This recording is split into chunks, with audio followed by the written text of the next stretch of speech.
everybody, this is D Hunter, bringing another action figure review. Today, we're going to look at James Gunn's Superman Spinmaster 6-inch Epic Strike line.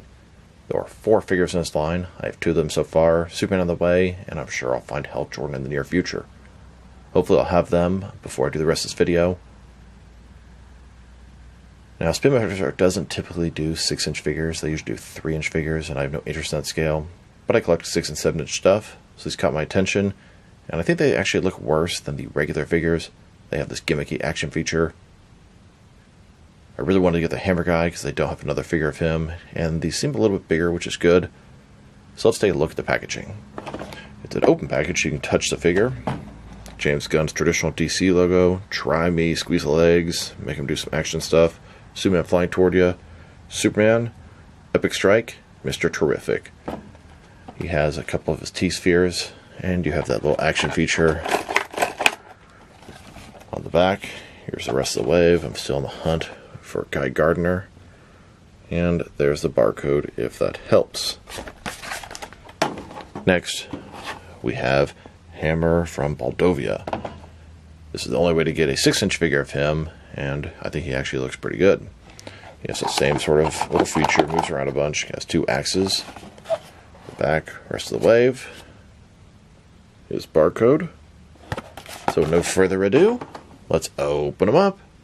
And here's Superman. He came in the mail today. Still need to get one more. Guy Gardner Green Lantern, and I should have him soon. And here he is, just arrived from Target. This is the last of the Epic Strike collection. This is the Guy Gardner Green Lantern.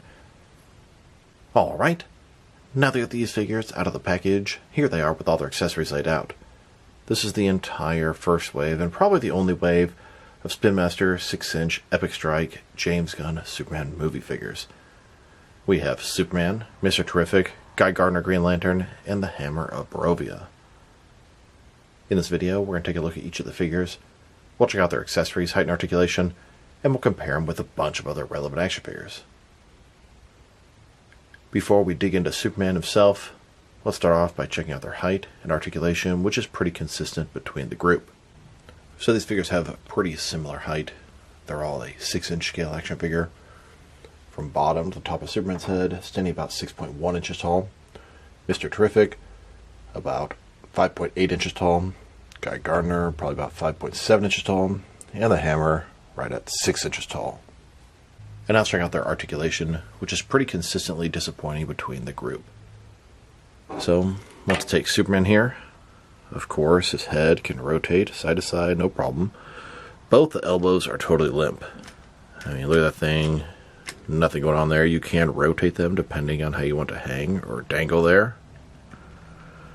His shoulder can move, but it's affecting the action feature. You can see his waist sort of going back. This elbow and shoulder are both completely limp. He does have a waist swivel. You can turn around, kind of utilizing the action feature a little bit. But if you move it too far, you try to correct the torso, you make this clicky sound, and then the whole action feature is screwed up, and you got to kind of put him back to the way he was. He's in this horrible pre-posed look. I don't really mind the legs too much, but the torso is stuck to the side, the arms just dangling there. It looks, frankly, like shit. The legs, they don't really do anything, even though they damn sure look like they should, but it's the action feature, squeeze them in. No knee or ankle articulation whatsoever. And that's pretty consistent with Superman, Mr. Terrific, and Guy Gardner. The Hammer, who's the only one that's not pre-posed in this horrid look, his elbow goes up and down, and it stays that way. It has the rotation. He has waist swivel that does kind of raise up the other arm, but it's not nearly as bad as the other ones. I mean, this one here is kind of limp, but this one here actually functions like a regular action figure. I like the way it looks, the armored suit. Pretty much, these figures, I don't want to say garbage, because that's too strong a word. You know what? No. Garbage, yes. Superman, Mr. Terrific, and Guy Gardner are garbage kitty toys with this horrible action feature and these horrible pre-post looks, except for the Hammer, which is actually a really cool figure. So if you're collecting the Spinmaster figures and you want to fill in more characters in your sort of collection, get the Hammer, leave the rest behind. So here's a look at Superman. He comes with these 2 ice effects for his hands, and why, I don't know. Yes, Superman has sort of frozen ice breath that he can freeze things with, but I don't think I've ever seen Superman freeze his hands, make ice on them, and then punch somebody. Seems like they could have come up with something a little bit better than that. So this is a pre-pose figure, sort of, in 6-inch scale by Spinmaster. It has an action feature, which is pretty horrible. So let's take a closer look. Start with his face here. We have the David Corn Sweat Superman. Now, it looks kind of like a 3-inch Spinmaster figure scaled up. The likeness is very soft. The face is okay, has kind of a blank expression. Got a little curl on his forehead. That's pretty cool. As we go further down, the suit has a decent amount of texturing on the front here. You can kind of see a little bit of texturing in this middle part. Then we have the Kingdom Come looking Superman logo. And then we have his arms, now totally limp here. Basically allows him to spin around and move, shake all that stuff. This one is dead on the elbow, but is sort of stuck on the shoulder. He's got a waist swivel, which is part of the action feature, and I would love for the figure to look like this, but it simply doesn't. It looks like this, and it's sort of stuck to the side, and if you try to correct it, it just messes up the action feature. The legs, they have articulation here, but it's part of the action feature, and they don't actually move. Nothing in the knees or the ankles. And then his cape here has a Superman logo on the back, and it's attached actually better than the 6-inch regular release. So, speaking of the action feature, take his legs, squeeze them together, and bam, he can sort of punch with that limp arm, and the other one is just sort of moving around there. Now, of course, you could take the arm and put it up like that, and then it looks equally as stupid. Really, you have this arm sort of punching, and this one, I think it's supposed to sort of be like that, and at that point you kind of go back and forth between the two. There's so many things they did bad with the figure. First of all, in a regular pose, he should look straight, but you can see what the action feature does, and if I take him and try to correct that, here, click, it's closer to the middle, and the action feature doesn't really work very good at that point. You click him back, everything is back to the way it was, so that kind of sucks. Cloth soft goods cape, no real issues there. He's got this weird stuff in his rear end. I see a couple screws there, and then I don't know, like magnets or what that is. It just looks hideous. There's very few redeeming qualities about this figure. Almost everything looks bad. Now we've seen the action feature, we've seen the figure himself, which is not horrible. Now we have these sort of ice effects, which are cast in semi-transparent plastic. They're going to just sort of attach to his hands. And now let's check out the action feature with the accessory.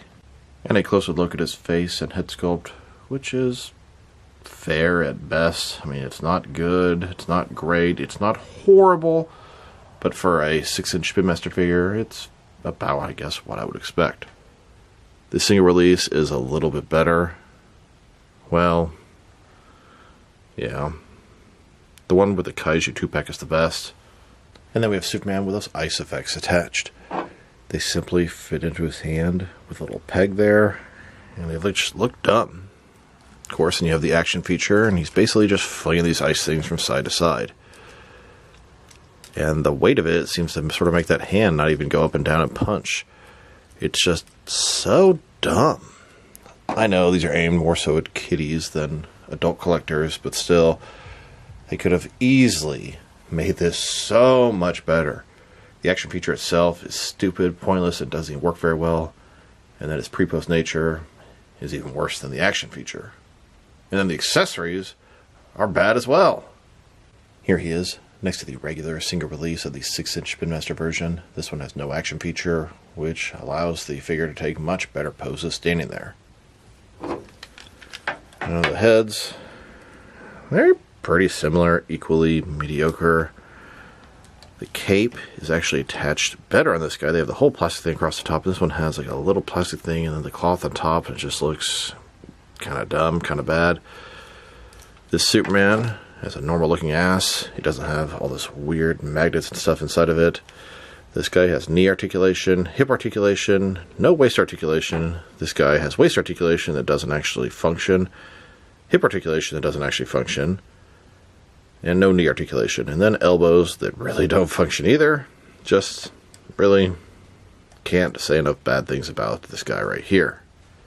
Yeah, this guy, looking right at you, he should be quite embarrassed at this point. I now have 4 different Spinmaster 6-inch scale James Gunn Superman figures. This one here is the single release, the Epic Strike action release. This is the 2-pack that came with the Kaiju Beast. And then this is the one that came with a 4-pack, which I did a head swap with the Kaiju Beast one, so I can have the single release, the regular one, with a better head. This one here will be my absolute favorite of them, mainly because it's better head sculpt and the standard articulation from the 6-inch version. And then here he is, nicely smaller 4-inch McFarlane Superpowers version. And then here, next to all 3 McFarlane DC Multiverse 7-inch versions, we have the deluxe cloth cape version, the regular version, and the battle damage version. Next we have Mr. Terrific here. He's a member of the Justice Gang. He comes with a couple of T-sphere effects. So let's take a closer look. Now, he's got the black makeup, which is, I guess, actually not makeup, but nanites composing that mask. He looks okay for Mr. Terrific. He's got the Justice Gang outfit, the jacket, sort of red, white, and black color scheme, which is going to be a little bit different on Guy Gardner. Green, black, and white. It says Fair Play on his sleeve, on both of them, and in the back it says Terrific. Now I'll tell you, his action feature seems to work a little bit better than Superman's. As you can see, his hand, bam, he's punching, looking pretty good. This one's just sort of limp. I don't know, I could probably do something to make it a little better. There we go. I don't know, seems to perform a little better on this guy, but still he's twisted in the torso, not as much as Superman. This is how he should look. It looks a lot better like this. I don't know, not a fan of the action feature, but this one works a whole hell of a lot better than my Superman. And a closer look at his face and head sculpt. It looks pretty basic, but they definitely captured all the essential things from Mr. Terrific. The hair, the black mask, etc.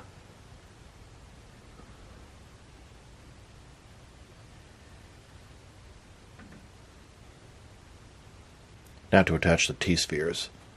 And they look kind of dumb, but I understand what they were going for. So we have the sort of transparent thing. He's holding the spheres and are supposed to be floating next to him. Now this makes his arm way too heavy. It's just sort of sinking down there. The action feature, it actually works pretty decent. You see him flinging those things around. One nice thing is you can use these accessories with the regular 6-inch Spinmaster Mr. Terrific, and even though they don't look that good, it's better than the nothing we have before. Here's the Epic Strike Mr. Terrific next to the regular Spinmaster 6-inch version. So, looking at their heads, they're pretty similar. I don't think they're exactly the same. I feel like the paint job's a little glossier on this guy, and I think it looks a little bit better on him, but they really could be the same. The jacket is a little bit worse on him. It's totally sculpted and flat on his torso, and here at least it has a little bit of sort of depth and dimension. The arms, I don't even want to talk about how much worse they are than the new one, or the regular one. Fair play, better texturing, better articulation with the knees, the hips, etc. Just pretty much everything looks better on the non-action feature version. I now have 3 Spinmaster Mr. Terrific figures, one of which is a single release, one is the action feature release, and one came with the Luthor Corp 4-pack. And then here, with the smaller McFarlane Superpowers 4-inch Mr. Terrific. And then here, with McFarlane's DC Multiverse 7-inch version of the movie Mr. Terrific. And here, with all the McFarlane DC Multiverse Mr. Terrific figures. And now to look at the Guy Gardner Green Lantern figure. He comes with 2 constructs. One is a large fist, and one is sort of a buzzsaw. So let's take a closer look. Now, starting with his head. You know what? The likeness to Nathan Fillion is there. I can totally see it. He's got the ugly-ass bowl cut. He's got the same sort of limp arms, but he does have a power ring on there. And it is actually sculpted, not just a little dot painted on there. Appreciate that. Green Lantern logo on his bicep and on his belt. Now, this guy's torso is totally straight in the regular position. I really appreciate that as well. Just give him a little sort of step up from Mr. Terrific and Superman. He has the same sort of weird stuff on his ass there. Now he has the action feature. which is only really moving the one arm. Let's see if I can switch that. No, it's still just sort of stuck in place. I don't know why he got so lucky and has an elbow that seems to kind of keep its poses. So he just got a strong right hook, or rather a really weak right hook. And a closer look at his face and head sculpt, which they actually did a pretty damn good job on. It doesn't look like a 3-inch figure scaled up. It looks like a 6-inch figure should, and it looks pretty good like the actor. The hair, the face, it's really on point with this guy. Here he is with those constructs attached. We have a large sort of boxing glove, and then a buzzsaw, which would be more appropriate for the engineer than him. Squeeze him. His punching hand's going up. His other one is just sort of sitting there. I don't know. So far, I'd say he's slightly better than Superman and Mr. Terrific, but not by a lot. Better face sculpt, better accessories, and the fact that in a neutral position, he's flush with his torso clean and even. Here's the Epic Strike by Gardner next to the regular 6-inch release. And looking at them, I do think it's the same head sculpt. It probably is the same on Mr. Terrific and Superman as well. And this guy probably has the best likeness of the three. Like I said, I do believe the heads look pretty damn similar. The outfit, very the same as Mr. Terrific. I like it better on the single release. Power ring is still sculpted on the single release. Green Lantern on the bicep, but not the other one. I assume that's accurate to the film. Tall boots. Horrible articulation for the waist down, or hell, from the freaking top of the hair down. The whole figure has horrible articulation. So, get this one. He's cheaper, and he's better.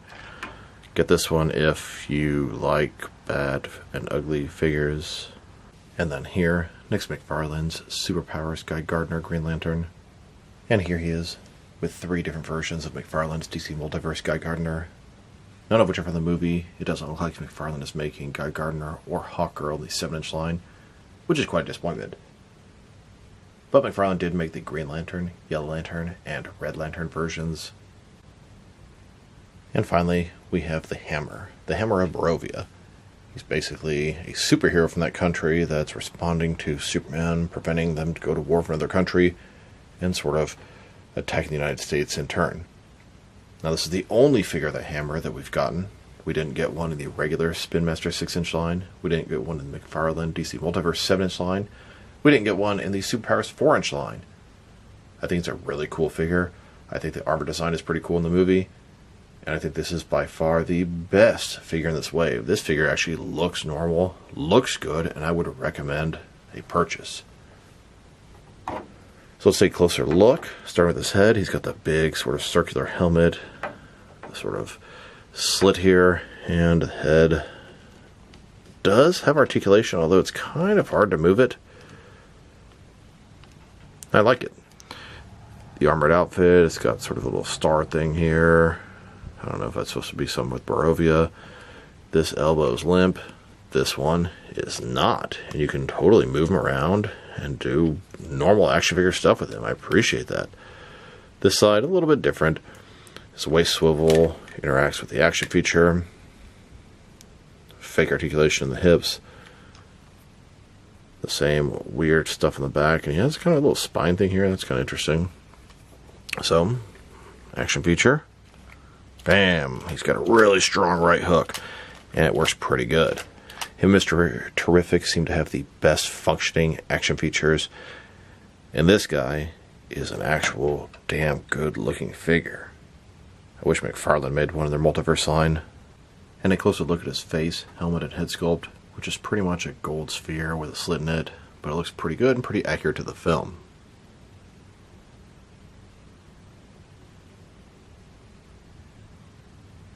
And here he is, holding onto those axes, which I do not remember him using in the film whatsoever, although he really wasn't in it very much. Squeeze him with the action features, and bam, he can sort of attack with those axes. Now, I will forewarn you, if you're trying to completely avoid spoilers, skip ahead another couple minutes or so. Here's the Hammer, next to the Superpowers version of Ultraman. About 5 minutes into the film, you see the Hammer take off his helmet, and you realize it's Ultraman. He's posing as a Barovian superhero, sort of making Superman look bad politically, even though it's all staged by Lex Luthor behind the scenes. And I will add that I'm very disappointed no one else made a Hammer figure, so this is it if you want them in your collection. And then here, with a couple of McFarlane DC Multiverse 7-inch Ultraman figures, regular and battle damaged. And here, with a couple of McFarlane comic Ultraman figures, a little bit different than what we got in the film. Here's a look at these 4 Epic Strike Spinmaster figures in the streets of Metropolis. Now let's check them out next to some other action figures, starting off with the other James Gunn Superman movie figures. Here are the Spinmaster 6-inch Epic Strike figures on the left, next to the Spinmaster single figures on the right. Superman, Gardner Green Lantern, Mr. Terrific, Hawkgirl, Metamorpho, the Engineer, get all 6 collective build the Superman robot. And here they are, with the Spinmaster 6-inch Luthor Corp 4-pack. This pack consists of Superman, Mr. Terrific, Metamorpho, Lex Luthor, Crypto, and Baby Joey. Then, next to the Spinmaster 6-inch scale Superman and Kaiju Beast 2-pack. Next, with McFarlane's Superman movie Superpowers Wave, we have Superman, Mr. Terrific, Guy Gardner, Metamorpho, and Ultraman. And finally, next to the McFarlane DC Multiverse 7-inch Superman Wave, we have 3 versions of Superman: Crypto the Superdog, Mr. Terrific, the Superman Robot, Metamorpho, Lex Luthor, Baby Kaiju, 2 versions of Ultraman, and the adult Kaiju Mega Figure. Now let's check them out next to some action figures from different various companies, so we can see how they fit in both scale and style-wise, in case you want to know which lines you can mix them with. Since they're Spinmaster 6-inch figures, I'm going to start off with these smaller action figure lines I collect, and work my way larger. Here they are, with some Jazzwares Fortnite figures, and some SH Figure Arts action figures. Now, with some Hasbro Marvel Legends and Mafex figures. Here they are, next to a bottle of Powerade Extra Sour Cherry. Now this thing is not sour, and has kind of a weird taste to it. Not a bad taste, just kind of weird. And here they are, with some Mattel and Mezco figures. Then, with both some Jazzwares and Mattel wrestling figures. And now, with some NECA and DC Direct figures. Next, with some Diamond Select toys and Jack-specific wrestling figures. And finally, here they are with some McFarlane DC Multiverse figures. So overall, these are some pretty cool figures. Well, actually no they're not. Hammer's the only one that's a cool figure, the other ones are pretty crappy. Their articulation is horrible, their pose is horrible, the sculpt and paint job are okay, and their accessories are also pretty bad. If I were to rate these guys, I'd give Superman and Mr. Terrific a 3, Guy Gardner a 4, and the Hammer a 7. I'm really liking that figure. So this is D Hunter. Thank you for watching this video. If you liked the video, press like below. If you have anything you want to say about the video, add to the comment section. If you want to see additional action figure reviews from me, press subscribe. I do appreciate you do that. Once again, this is D Hunter. Thank you for watching, and I'll talk to you guys real soon.